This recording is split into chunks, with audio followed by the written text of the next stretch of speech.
Cher frère Matmati, salam alaikum. Pas comme ça. J'espère que tu vas bien. Ça va et toi? Alhamdulillah. Ça fait un petit moment qu'on n'a pas fait de vidéo. On en fait tous les jours des vidéos. Mais pas comme celle-là. Mais pas comme ça. Donc, je vais te poser les questions d'un frère qu'il avait posté sur le site. Donc, ça faisait un moment qu'il l'avait posté. On l'avait déjà fait une première fois, mais on avait été dérangé, il me semble. Et donc, on devait la recommencer. Donc, dans son email, j'ai pu tirer 3 questions que je vais te poser. Ok, donc, A'udhu billahi minash shaitanir rajim, bismillahir rahmanir rahim, wa salatu wa salam ala sayyidina Muhammadin wa ala alihi wa ashabihi ajma'in, wa salam alaikum wa rahmatullahi wa barakatuh. Le salam à nos frères et sœurs qui nous écoutent et le bonsoir aux éventuels non-musulmans qui écoutent cette vidéo. Ok. Donc, je vais résumer ces questions parce qu'elles sont assez longues. Donc, résumé sont dénaturés, j'espère. Sont dénaturés. Donc, à propos d'une vidéo qu'on a fait où tu parlais du. Parce qu'il paraît les résumeurs sont les dénaturateurs. Dénaturateurs ou dénatureurs? Donc, à propos d'une vidéo qu'on a faite où tu parlais du hadith sur le bassin. Le hadith sur les bassins. Ouais. Et donc, quel hadith? Qu'est-ce qu'il nous dit sur le hadith? Que le prophète viendra voir que des gens de sa communauté, il verra des gens de sa communauté arriver, et Dieu dira à ces gens-là à gauche. À gauche, c'est-à-dire en enfer. La gauche, c'est l'enfer. La gauche, c'est l'enfer. La gauche, c'est pas bon. La gauche, c'est pas bon. La gauche, c'est pas bon. Et le prophète, salam, il dira, mais ce sont mes compagnons. Ce sont mes compagnons. Et Dieu lui dira, tu ne sais pas ce qu'ils ont fait après toi. Ils ont changé après toi. Voilà. Et il dira, loin de moi. Ceux qui ont changé. Ceux qui ont changé.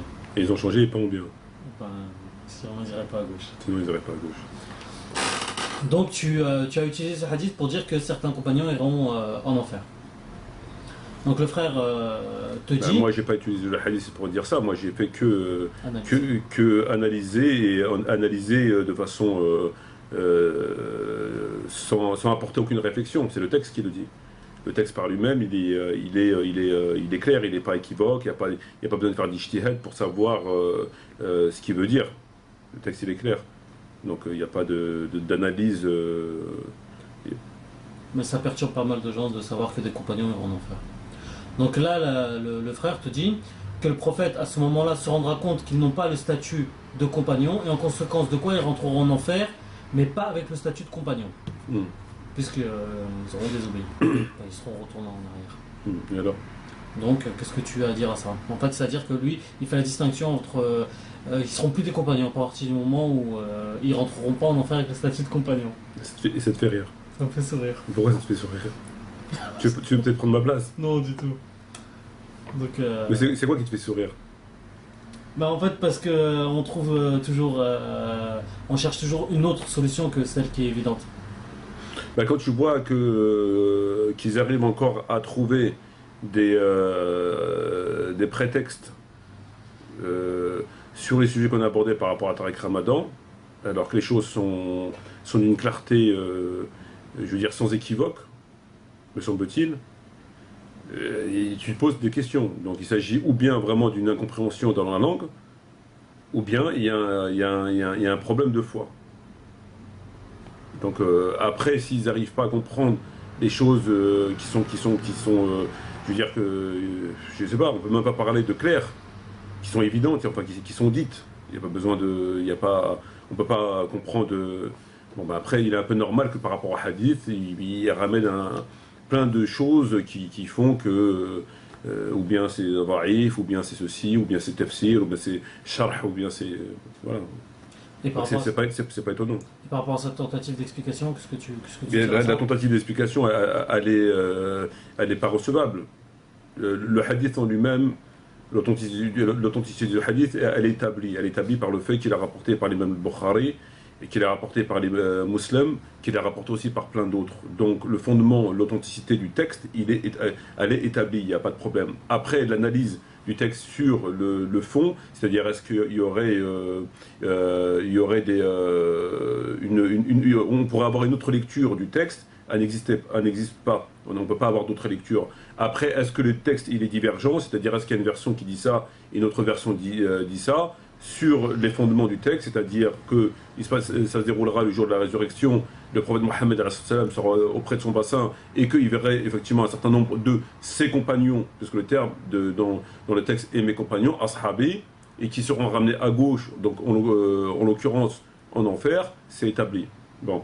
Donc quand tu lis ce texte-là, il n'y a pas on peut rien, je veux dire, on ne peut pas revenir sur ces points-là. Ces points-là, ils sont parfaitement établis. Maintenant, lorsque le frère nous dit qu'il veut rentrer en enfer sans le statut de compagnon, ça veut dire quoi? Ça veut dire quoi? Ça veut dire que ce n'est pas des compagnons? Ça veut dire que c'est plus des compagnons? Ça veut dire quoi? Je pense que c'est ça qu'il veut dire. Hein. Ben, ça n'a pas de sens.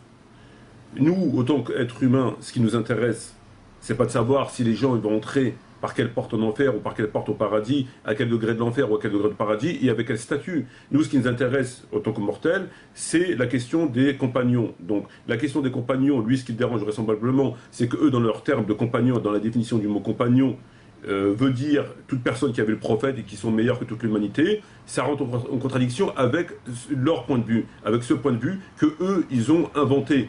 Inventé, ça ne veut pas dire forcément négatif, mais en tout cas qui n'a pas de fondement. C'est-à-dire que la définition du mot compagnon, elle ne vient pas de la bouche du prophète. Le mot compagnon vient du Coran, le mot compagnon vient de la Sunna, mais la définition, qu'est-ce qu'un compagnon?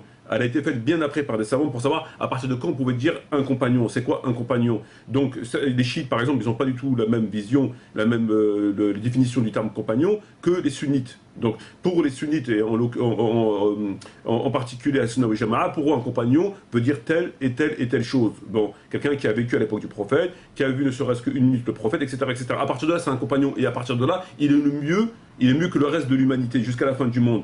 Donc quand tu ramènes des textes qui rentrent en contradiction avec cette définition qui a été faite bien après la mort du prophète Mohammed sallam, il y a une incohérence. Et donc l'incohérence, plutôt que de venir eux-mêmes essayer de rectifier s'il y a lieu de rectifier leur définition, parce que la définition, ça vaut que par ceux qui l'ont inventé, ils préfèrent essayer de trouver des nullités dans les autres textes, c'est-à-dire non pas en amont mais en aval.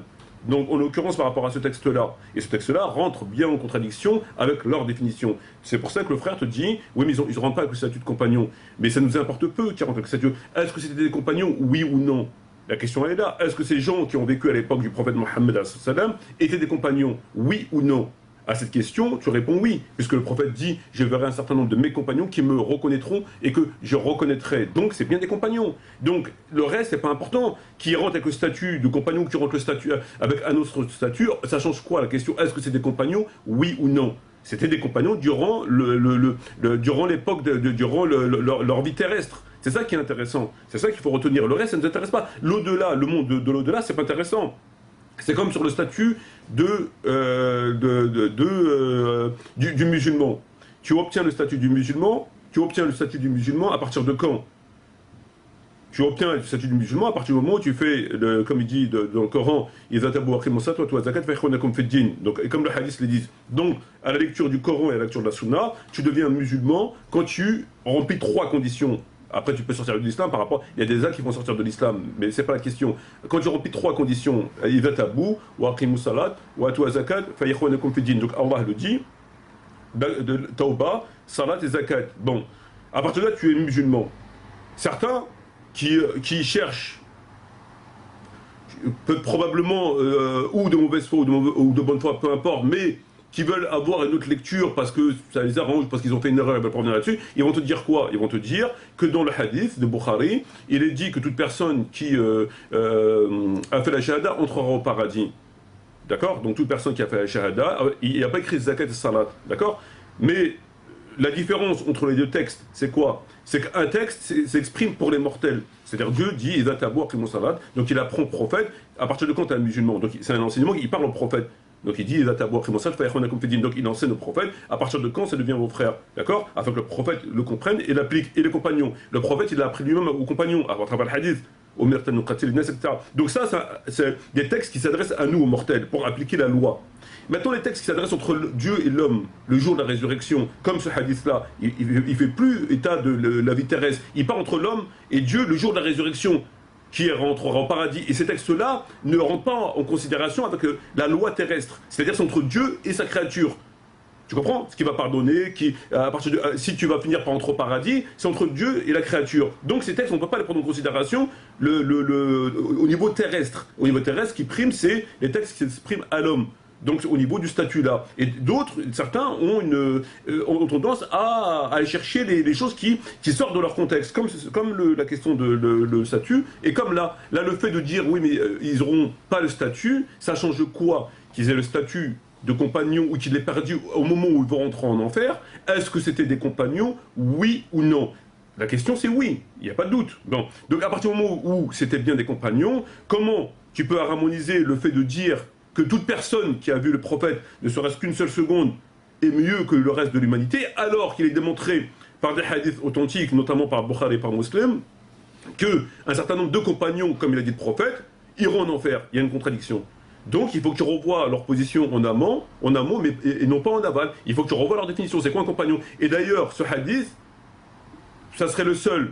Bon, mais il y a d'autres hadiths où il est démontré à travers des événements historiques, à travers des dits du prophète, que le terme compagnon tel qu'il a été défini n'est pas valable. Alors après, tu auras toujours ceux qui vont te dire, oui, mais à part les hypocrites. Donc les compagnons, à part les hypocrites, comme si eux connaissaient les hypocrites. Justement, eux, ils ne connaissent pas les hypocrites. Il y a qui les connaît les hypocrites? Même le prophète ne connaissait pas tous les hypocrites. Il y a qu'Allah qui connaît les hypocrites, comme dit dans le Coran. Il dit, certains hypocrites que tu connais, que d'autres que tu ne connais pas, mais nous on les connaît. D'accord? Donc eux, ils vont te dire, oui, mais à part les hypocrites. Mais justement, est-ce que tu sais qui sont les hypocrites?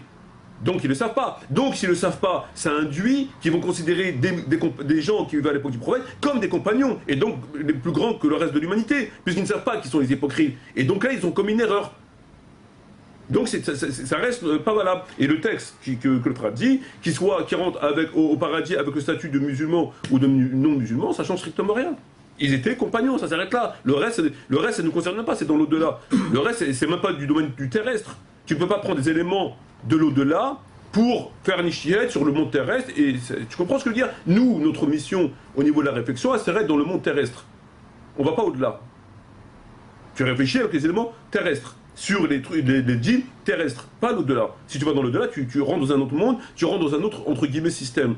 Et donc, c'est plus la même réflexion, et ça, personne n'a la capacité de le faire. Très bien. J'ai été clair, je pense. Parce que t'avais l'air de m'écouter.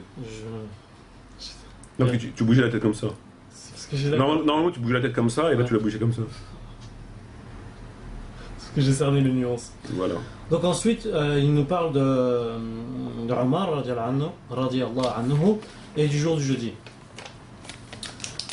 Donc on avait fait aussi une vidéo à ce propos-là. Et dans une de ces vidéos, on a parlé du verset de la sourate Al-Hujurat, où on parle des gens qui élevaient leur voix au-dessus de celle du prophète. Et je t'ai interrogé en disant, est-ce que Omar faisait partie de ces gens-là? Donc selon le frère, tu as marqué un temps d'arrêt et tu n'as pas dit clairement que non. Que non quoi? Que non, il ne faisait pas partie de ces gens-là. Quel gens? Le verset qui dit aux gens, n'élevez pas votre voix au-dessus de celle du prophète, sinon vos actions risqueraient d'être effacées. Écoute, le verset qui dit Ya ayyuhalladhina amanu la tarfa'u aswatakum fawqa sawti an-nabi, ce verset d'après l'imam al-Bukhari a été révélé lorsque Abu Bakr et Omar radiyallahu anhum, ils se sont disputés en présence du prophète, d'après Bukhari. Et donc à ce moment-là, Dieu a révélé ce verset Ya ayyuhalladhina, etc. Après quoi, Omar ibn Khattab lui-même le dit, radiyallahu anhu, il dit depuis que Dieu a révélé ce verset, je n'ai plus élevé la voix au-dessus du prophète. Donc ce verset a été révélé dans ces circonstances d'après Bukhari. Donc après, qu'est-ce que tu veux que je dise? Est-ce que Omar fait partie de quels gens? Des gens de qui les actions seront effacées. Mais comment tu veux t'exprimer sur une question? C'est la spéculation. Est-ce qu'on a le droit de spéculer? Non. Ben voilà. Est-ce que Dieu il a cité des noms? Dieu il dit simplement n'avez pas votre au-dessus du prophète, c'est tout. Il n'a pas cité de nom. Voilà. Donc pourquoi de poser la question qui fait? La question n'a pas de sens. La question. Maintenant, si tu poses mon avis à moi je dis non. Je suis absolument affirmatif là-dessus, que non, pas du tout. Mais la question n'a pas de sens. Pourquoi tu poses une question sur un sujet qui est resté dans un domaine primaire, qui est resté dans un domaine où Allah n'a pas été plus loin, où ni le prophète n'a été plus loin? C'est la spéculation. Et la spéculation sur les personnes, c'est haram. Ça veut dire que tu te permets de dire qui ira en enfer, qui ira pas. Ça veut dire quoi? C'est plus de la religion. Allah a averti en disant n'élevez pas votre voix au-dessus du prophète, car vos œuvres peuvent être annulées, ça s'arrête là. Le commentaire s'arrête à ça, c'est tout. Le reste, c'est pas. Donc pour lui, le fait que tu aies marqué un temps d'arrêt... J'ai marqué un temps d'arrêt, comme je marque des temps d'arrêt dans des vidéos, ça n'a rien à voir avec la réponse ou la non-réponse, ça n'a aucun rapport. C'est une analyse qui est déplacée, ça n'a aucun rapport. J'ai pas de langue de bois. Les langues de bois, c'est ceux, justement, à qui... moi, j'ai pas de langue de bois. Donc moi, si tu me poses la question, là je répondrais d'ailleurs, tu me poses pas la question, je dis non, je te dirais non, il n'a rien à voir. Omar ibn Khattab n'a rien à voir avec ça. Voilà. D'accord. Mais la question n'a pas de sens. Ok. Donc ensuite, il parle à nouveau, enfin, aussi du jour du jeudi. Et d'après ton analyse du hadith, de ce fait-là, Omar aurait contredit le prophète.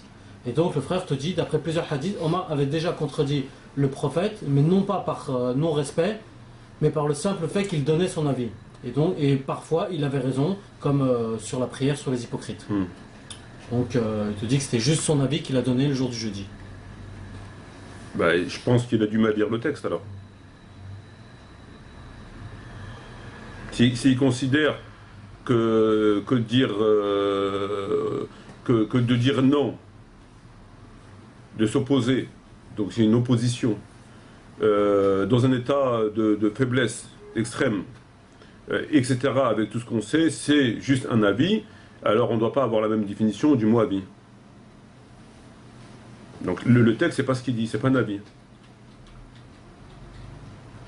Donc c'est pas valable, le fait qu'il ait à plusieurs reprises... Ça n'a aucun rapport, tu peux pas prendre le prophète Mohammed sallam en bonne santé, d'accord, en bonne santé, sur des questions qui sont de la prière sur les hypocrites, des choses comme ça, donc dans le contexte de la bonne santé, et un avis par rapport à une situation, et prendre l'exemple du jour de jeudi, du Malchimis, sur l'état de faiblesse du prophète, d'accord, et c'est un ordre, il ne demande pas un avis, ils ne sont pas en train de trancher un litige, donc ils ne demandent pas un avis, ils demandent tout simplement ce qu'on lui donne, un ordre pour pouvoir tester, parce qu'il s'agissait bien d'un testament, donc il donne un ordre, et de s'opposer à lui, en lui disant non, non, on a le livre de Dieu, le livre de Dieu suffit. D'ailleurs, ce qui est assez étonnant, c'est que ils ont tendance à considérer que ceux qui ne partagent pas leur point de vue du fait que c'était un comportement normal sont que les chiites. Il n'y a qu'eux qui sont scandalisés, alors qu'il n'y a pas lieu d'être scandalisés. Il n'y a qu'eux. Comme si les chiites pensaient de travers sur ce point. Alors que les gens dans la demeure du prophète Mohammed sallam, une partie des compagnons ont été scandalisés, comme toi tu peux l'être, comme moi je peux l'être, ou comme les chiites peuvent l'être.